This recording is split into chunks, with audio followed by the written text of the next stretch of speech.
తప్పెక్కడ జరిగిందో పాపం ఎవరికో తెలియదు కానీ కూలీల పేరిట ఒక్కొక్కల పేరు మీద దాదాపు 80 నుంచి 325 ఎకరాల భూములు ఉన్నట్టు రీసర్వేలో తేలిందట. దాంతో చాలామందికి పింఛన్లు ఎగిరిపోతాయేమో అని భయం పట్టుకుందట. ఇది వైసీపీ పాపమే. వైసీపీ హయాంలో రీసర్వే పేరుతో ఈ మాయాజాలం సృష్టించారు అనేది ఇప్పుడు చాలామందికి. ఒక కూలీకి చూసుకుంటే అతని పేరు రెడ్డిపోగు మద్దిలేటి అంట, మాది వాళ్ళది వెల్దుర్తి మండలం కృష్ణాపురం. అతనికి 60 ఏళ్ల క్రితం 1.4 ఎకరాల ప్రభుత్వ భూమిని అసైన్డ్ చేసి డీ పట్టా ఇచ్చారట.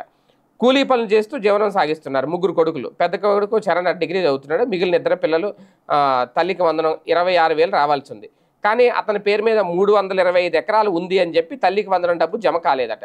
అలాంటి వాళ్ళు ఊళ్ళో 81 మంది ఉన్నారట. అంటే దాదాపుగా 81 మందికి ఒక్కొక్కరి పేరు మీద 325 ఎకరాలు ఉన్నట్టు రికార్డుల్లో తేలిందట. మరి నిజంగా 325 ఎకరాలు ఎక్కడున్నాయి, వాళ్ళకి ఇచ్చేస్తే అయిపోద్ది కదా.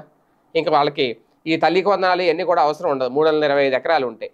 మరి ఎందుకు అలా జరిగింది? తప్పు ఎక్కడ జరిగింది? జగన్మోహన్ రెడ్డి ప్రభుత్వ హయాంలో కనుక నిజంగా జరిగితే ఇన్ని రోజులు ఏం చేశారు?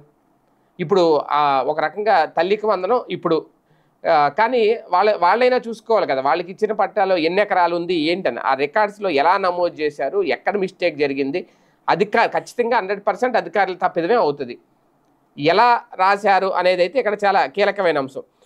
వైసీపీ హయాంలో పాలకుల పాపం, రెవెన్యూ అధికారుల బాధ్యతారాహిత్యం, రీసర్వే మాయాజాలం వెరసి రెక్కాడితే తప్ప పూట గడవని నిరుపేద కుటుంబాలకు శాపంగా మారింది.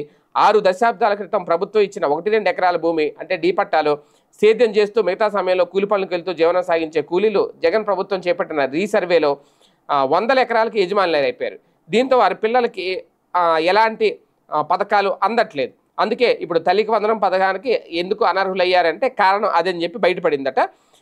దీంతో వాళ్ళు కలెక్టరేట్ దగ్గరికి వచ్చారు, మాకు న్యాయం చెయ్యాలి అంటూ వేడుకుంటున్నారు. నిజంగా ఇది అతిపెద్ద తప్పిదం అవుతుంది ఖచ్చితంగా.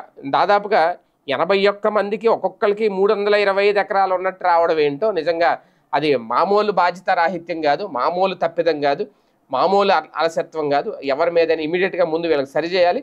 అలాగే అది ఆ టైంలో ఎవరైతే ఈ పట్టాలు ఇచ్చారో ఆ రెవెన్యూ అధికారుల మీద ఖచ్చితంగా చర్యలు తీసుకోవాలి.